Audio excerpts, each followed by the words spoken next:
Well, the guys who lose trillions blasting a company that makes billions. The Senate scolding J.P. Morgan for its $6 billion trading loss last year, the same Senate that hasn't passed a budget in almost 4 years, but finally got around to doing it this year. The same Congress, by the way, that keeps digging us into a deeper ditch. To Lizzie McDonald, Ron Meyer, Julian Epstein, the craziness of all of this. Liz, I just find, someone has to play a role of police and looking at what happens. I just find that it's an odd role for anyone in Congress to be in, judging the fiscal propriety of any entity. Yeah, I agree. It does take a special kind of chutzpah when you see what's going on with the Senate finger-wagging J.P. Morgan Chase. This is a bank that didn't need bailouts. I'm not saying the whale loss was a great thing. It was terrible for investors. Lack of internal controls. There's lack of internal controls, of course, at the government level, in the government that has no fiscal responsibility whatsoever. The investors got hurt. What's going on here? Taxpayers got hurt. The overarching theme is they should be treating our money like it's their own money when they go to spend it in Washington, D.C., just as J.P. Morgan Chase should be treating it as if it was their own investor money. And, those guys had to pay dearly. They did claw back compensation at J.P. Morgan Chase. The people were fired. But I'll tell you something. For the Senate to be finger-wagging like this, you got to think, wait a minute. I thought of the $6 billion, Ron, and I thought, well, that's about what we rack up in debt over a couple of days, right? Right. Well, I think it's funny. I think that the Senate lecturing businesses is kind of like Willie Nelson lecturing drug addicts and saying that, you should probably have that. Understand it. You should probably abstain. Or Snoop Dogg. It's like Snoop Dogg telling drug users they should abstain, right? So the people who have this huge problem where they're spending $1 trillion more every year than they're taking in, and leave everything, by the way, to our generation, they're telling everyone else, well, you guys need to have better fiscal, fiscal responsibility. It's insane. The fact of the matter is that the interest payments alone are going to bankrupt us in the next 10 years. We pay about $250 billion. But you're not saying someone shouldn't look at companies that have errant trades that boomerang, right? Well, I think that their stockholders are going to look at them and probably not have stock in their company anymore, right? All right, but I think the argument for it, just hearing them out, is that they want to avoid something that could lead to another meltdown. You're saying that they're not the folks to do it. Well, no, I think that when Congress helped get us there in the first place by actually pumping up the market by doing Fannie and Freddie and pushing all this liquidity into the housing sector, then afterwards saying, well, you guys were terrible for taking our money and taking our direction to do this. I think it's pretty much hypocritical. Okay. Understood. Julian, what do you think of all this? I think it's nonsense. I think the oversight is part of the constitutional obligation to ensure that the laws that they pass are working, to ensure the regulatory system is working.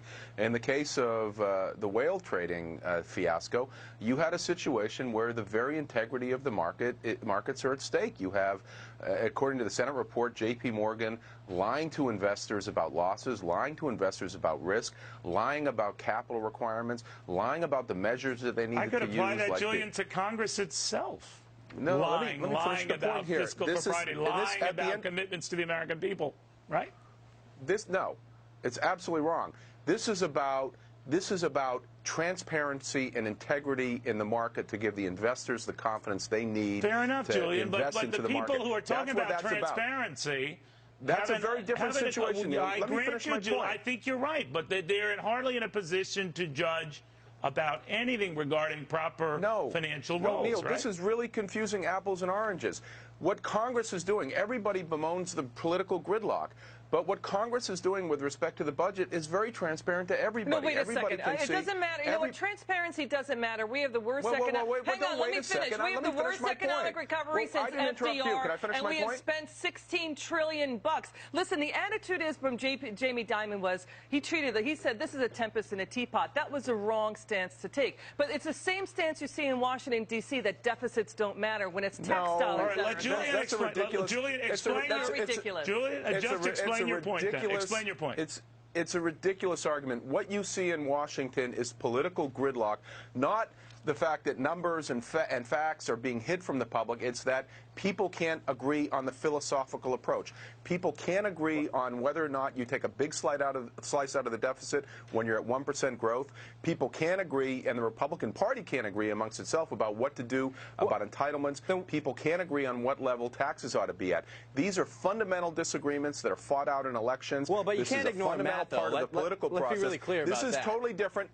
This is totally different from the blue smoke and mirror games that are being played by investors that, like J.P. Morgan, and that other investors don't know about. Well, These the only thing I will say, Julian, and I'll Ron pick up on this point.